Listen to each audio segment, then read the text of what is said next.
Learn the most empowering hiring techniques. Land the most desirable talent. Launch your company towards massive success. This is the Hire Power Radio Show with your host, Rick Gerard. I'm Rick Gerard, and welcome to the Hire Power Radio Show.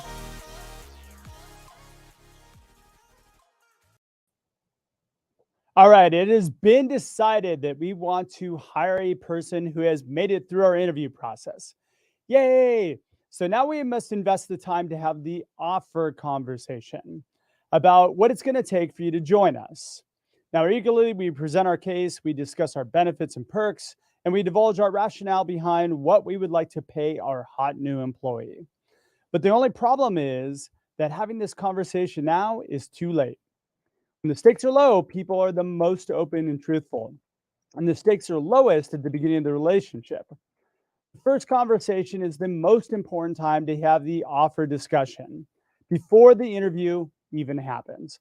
I'm Rick Gerard, and welcome to the Hire Power Radio Show. We help entrepreneurs and executives win the strongest hires by sharing insights from top-performing rebel entrepreneurs, game changers, and industry leaders. Now, today is another Rick Solo episode to address the questions I've received from our audience. And recently, I've been getting numerous questions about offer turned down. So I decided to kind of take that and parlay it into the fact that I see three really common offer mistakes, and I want to discuss that with you today. So we're going to break down the three most common offer mistakes that I see and then we're going to talk about how to remedy them. So let's delve right into the challenges, right? So I break it down into kind of three categories, right? So one is gathering information too late, which is essentially what I alluded to in the opening. Then we're presenting offers based on general assumptions, and then we're going to go into the offer acceptance phase because there's some challenges there, of course. So let's break right into gathering information too late. Now, again, as I alluded to in the opening, this conversation usually goes on after somebody's made it through the interview process, and now it's become a transaction. So the end of the interaction is the worst place to start developing a relationship with the person you're trying to hire. Now, when we approach the interview from the perspective of it being about us just needing to fill a role, we tend to keep it transactional, and therein lies the problem. If somebody makes it through to the end, then we have these conversations and we start to develop the relationship. But it's not helpful when you get to the end of the process. So the reason why this is problematic, of course, is because candidates feel like they're being sold at the end of the process. And plus, you're running this off, you're running your presentation, or you're running all of your data that you're pushing back to them on, hey, look at, we've got a role, we're awesome, it's all about me, and it's not about you, the person who we need to come work for us. So it's almost like, hey, now that you've passed our test, now we're going to actually spend some time to get to know you better. And it's too little too late. Now, what you've also created is a situation where now the candidate only has one thing to shift their focus onto, and that's the money.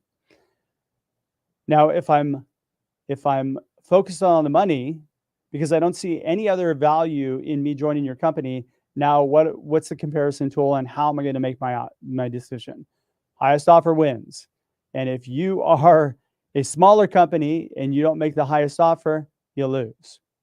So that's kind of the first challenge is gathering the information and developing the relationship too late. The second piece is actually making an offer based on assumptions. Now, again, when you don't spend the time up front to have a conversation with a candidate and understand what's important to them, then we start with a shallow focused interview that's not tailored to the individual. And then we basically demonstrate a situation where if you jump through my hoops, then we'll make you an offer and then you can come work for us, which is not a good strategy anymore because we don't live in a world where we make the decisions.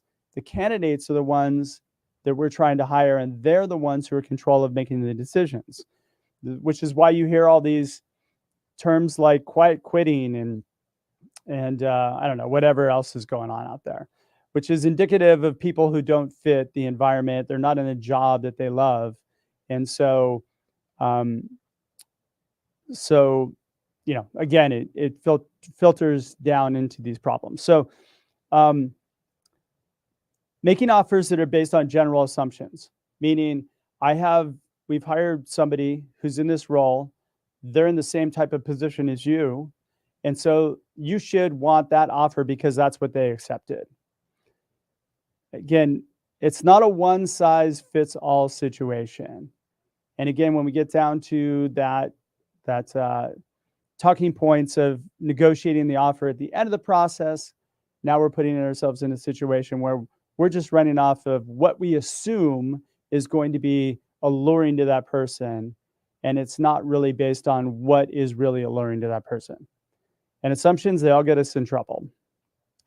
And then the third piece of this is the offer acceptance. So look, getting somebody to accept your offer is not as difficult as we think it is. I think we create a situation in which we have a very antiquated and shallow interview process. The person is never given the opportunity to lean in to say, hey, look, I really want to work for this company, for your company, and here's why. So we're creating a scenario where when we have this conversation at the end of the process, we decide we want to hire you. Now we put out an offer. And we've created a scenario where, you know what, I'm going to take some time. I'm going to think about it. And of course, I'm just going to see who gives me the highest offer.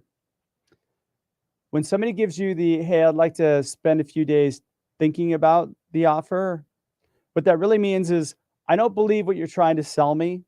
So let me think about it. And if no better offers come through, then I'll probably accept your offer.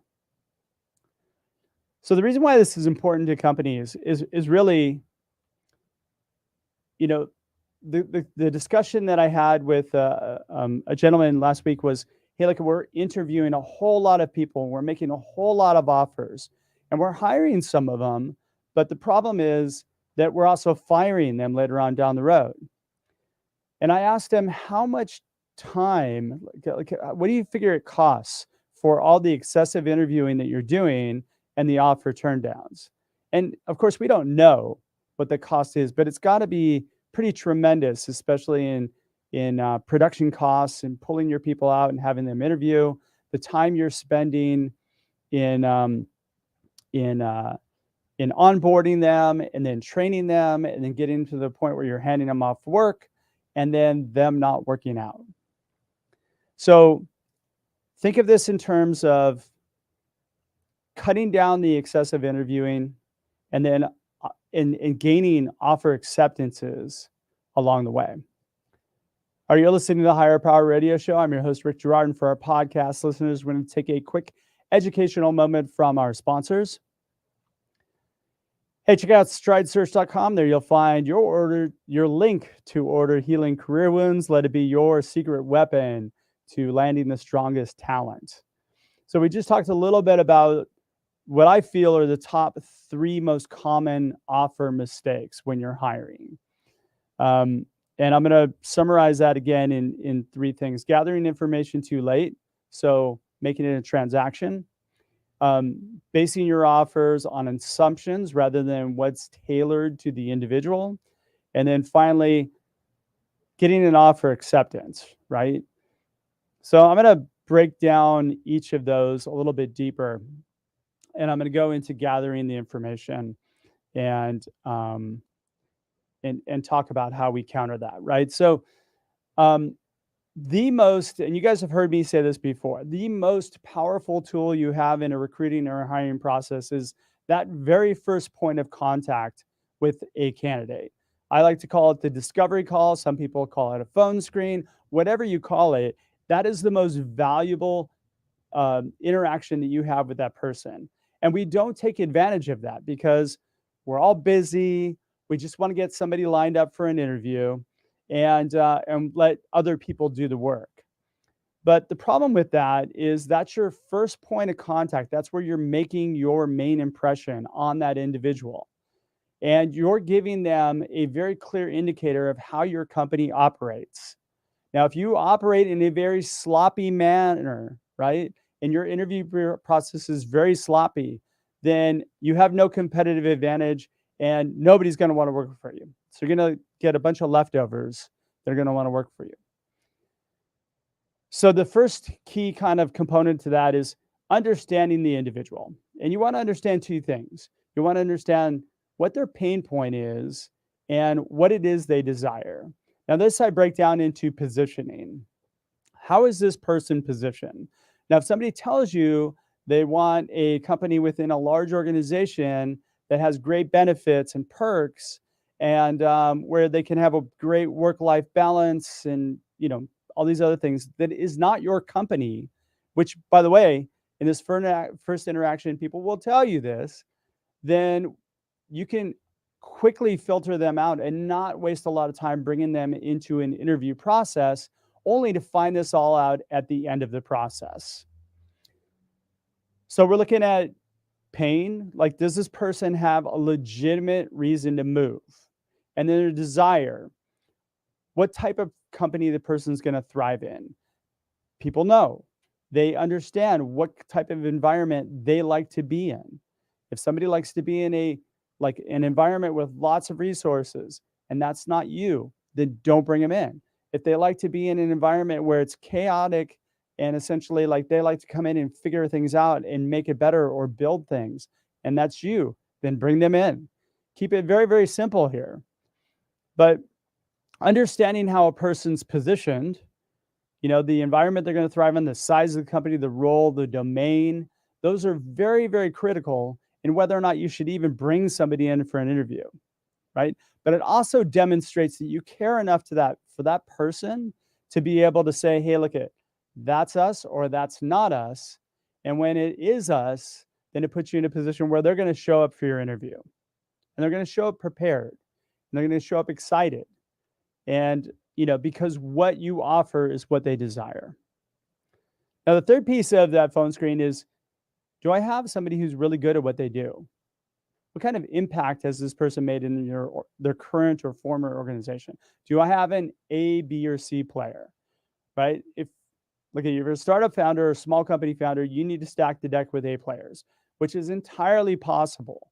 But here's the thing about A players. They will duck out very quickly in the interview process if they notice or they get any inkling that your company is just a fly-by-night company, or you run things like by the seat of your pants. A players want to work with other A players. They're attracted to systems. They're attracted to methods. They're attracted to doing things in a way that's most effective. It's not going to waste a lot of people's time. So finding out whether or not they're an A, B, or C player is another critical component that you can build into this discovery call. And again, when you understand whether or not you have a really strong person across the desk from you, then it puts you in a position where, I'm going to make the effort to make sure that this person, they align with what we want. They're an A player. Let's make sure that we get this person through the process properly and we hit what's important to them. So that's for our wisdom, and actually for the candidate as well. But that's so that we know that we're bringing in somebody who's qualified. Now, I mentioned salary discussions, right? So as you're having this conversation, there's another two more components that are really critical in having this discussion. One is, what is your main criteria for a decision? Understanding what's important to that person before they accept an offer with the company. So I ask a question, what are 3 or 4 main criteria that you need to see within an organization for you to accept an offer with them? Completely independent of my role, but it tells me what's most important to that person. It's giving me the clues on how I can structure the offer acceptance, so that when they tell me, hey, I'm looking for this sort of compensation package. Oh, and by the way, I need health insurance because of this, right? Then it gives me the tools I need so I can present it back to them in the proper way. Now, if I don't offer health insurance, I can at that point let them know and let them make the decision on whether or not they want to move forward, rather than surprise them at the end and have a pissed off person who was really excited about the role, but something critical to them was not available, right? And then when we talk about salary, it's very, like, just keep it simple. What are your salary expectations? What do you need? What is it that you'd like to see? And get an idea. Now, some people will say that, um, I'm looking for between this and this. I always shoot for the high end of whatever their expectation range is, because when people set expectations, they typically are fixated on the top number, right? If they say I'm looking for between 100 and 110, and you settle in on 105, your expectations are 100. 105 is usually somewhere in the middle, where, as we have the discussion at the end of the process, you can review this content and they can let you know exactly what it is that they need to get in order for them to accept the offer. So that right there,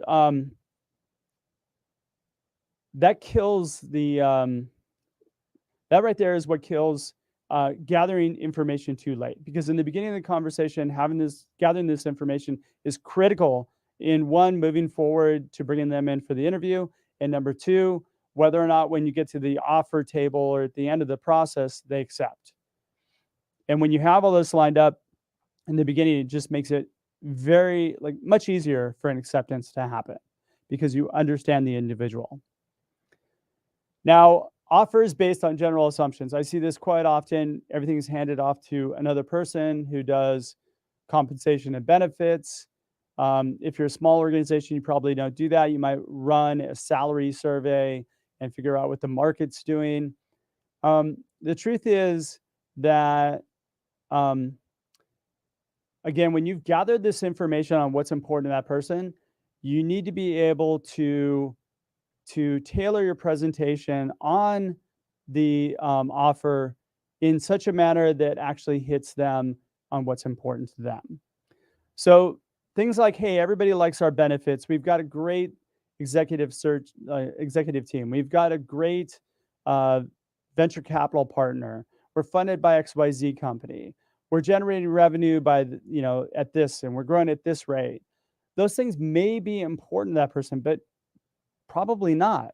We're guessing. Just because somebody else that you brought on got really excited about a few key points doesn't mean that this person's going to be the same way. So we need to stop putting people in a box and thinking that, okay, well, engineers all like this. Marketing people all like this. There's some general assumptions you can make that can help guide a conversation. But until somebody tells you that, hey, what I really like is this about your company, then don't assume anything. And which brings us to the next point, is allowing the individual to share what's important to them. So directing your conversations in a way in which they're sharing with you what's important to them, but also discussing what their expectations are, as opposed to, hey, here's what our compensation package looks like. Here's what we're thinking.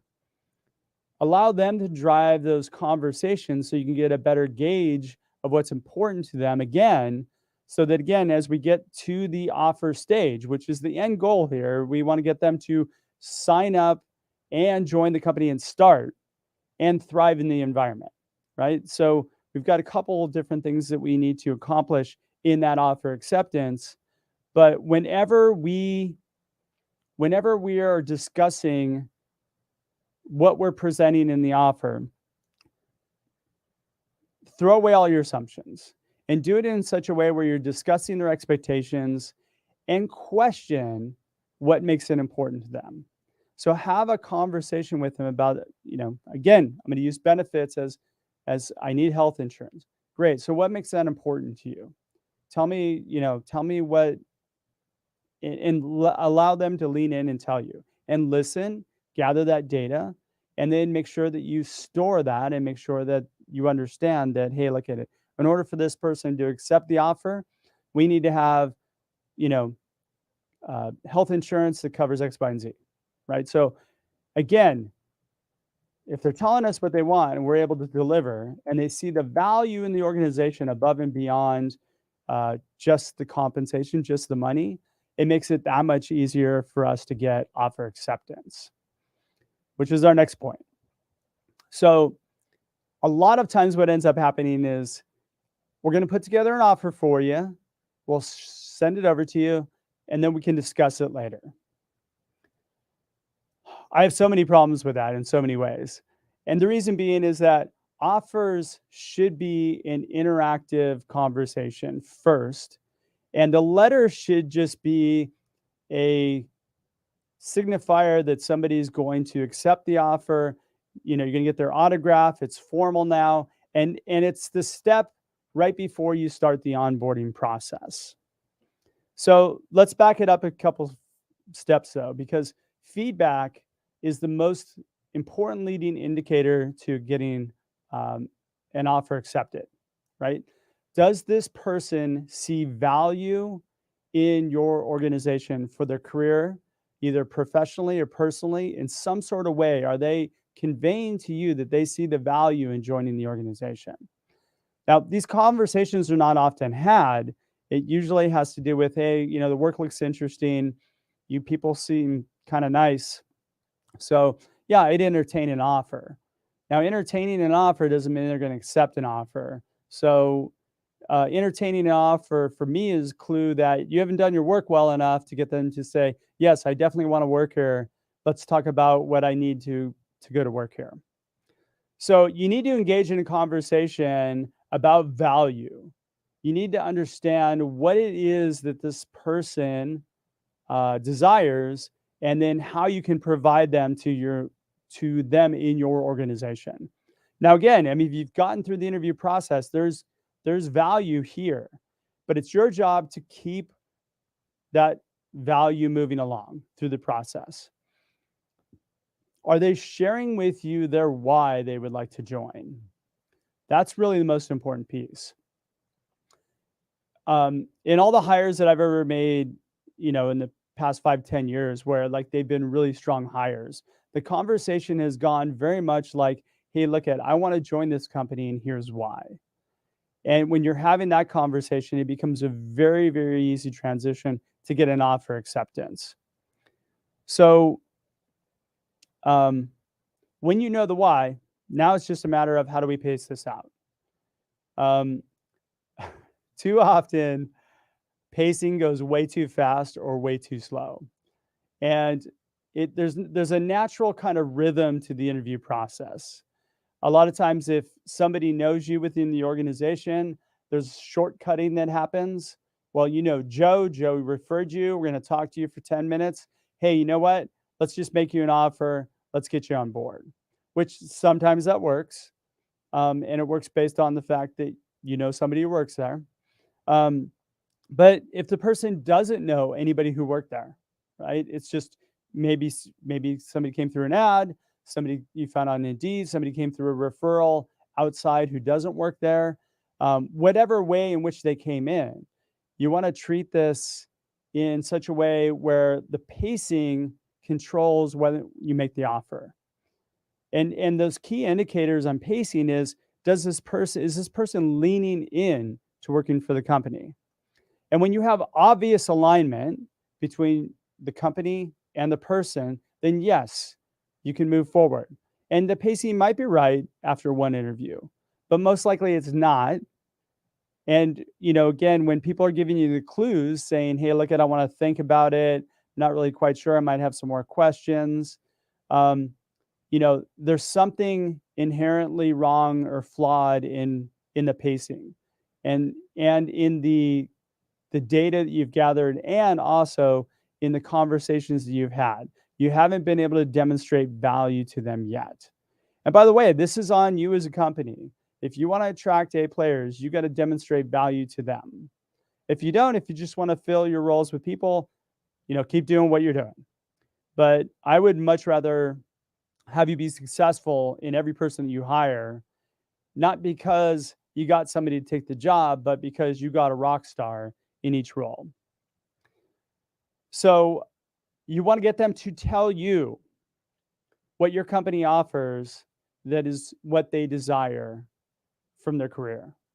And again, that determines if when they're giving you those data points, that helps drive the pacing to a quicker point where you can get acceptance quicker. Um, but but again, moving too slow and not having any communication kills things. Moving too fast and not giving enough information kills things. And again, those are the things that make it a transaction.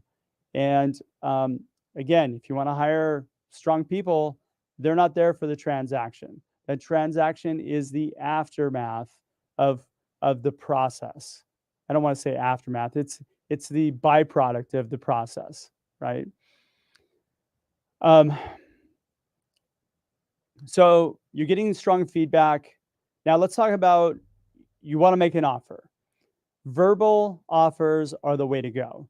Verbal acceptance is what you're aiming for. Before you make a written offer, verbally say, hey, look, have this conversation. Discuss and agree on what the terms are. We want to make you an offer. When we talked in the beginning, you said you were looking to make this. Is that still the case? How do you feel about that? What would we need to do to get you on board here? It's kind of the same conversation. Let me rephrase that. It's kind of a similar conversation to what you're having right now. The only difference is now you've got value built into the conversation. So they're not looking at it under the lens of just pure monetary compensation. They're looking at it under the lens of I get to go where I'm looking to go in my career because of this company. So address anything that doesn't fit into their desire. So they're going to tell you what it is they want. If what they want is kind of outside the box or they're throwing in any surprises at that point, you can actually deal with those at that issue. And then simply, agree on terms and get a start date. So start dates are super, super critical. Before you even put together a formal written offer, you want to get a start date so that you can put it on the formal written offer. But more importantly, that is a commitment point in which somebody cements their commitment to joining your company. And then finally, the formal written offer letter, super simple. You just want to get their autograph and you want to start the onboarding process. That's pretty much it. So you're getting everything squared away. That should be a formality within the whole offer process, not the whole process itself. So I just want to reiterate key takeaways on this thing. Look, so you want to gather information as soon as possible. Do that in the very first conversation, the discovery call. Don't make any assumptions on what's going to attract this person to your company. Based off your first conversation, tailor exactly what's going to attract that person to your company to the content they gave you in that first conversation. And then finally, on the offer acceptance piece, make sure you pace it out, continuous feedback throughout the process, and of course, get verbal acceptance first before you extend a written offer. All right, I want to thank you for attending this week's episode of Hire Power. Quick thanks to our team, Brian Colburn, Andrea Ballon, and Ayla Gerard. If you're listening to the show, please subscribe, review, and share. After all this shows for you, I want to continue to provide epic content for you on a weekly basis.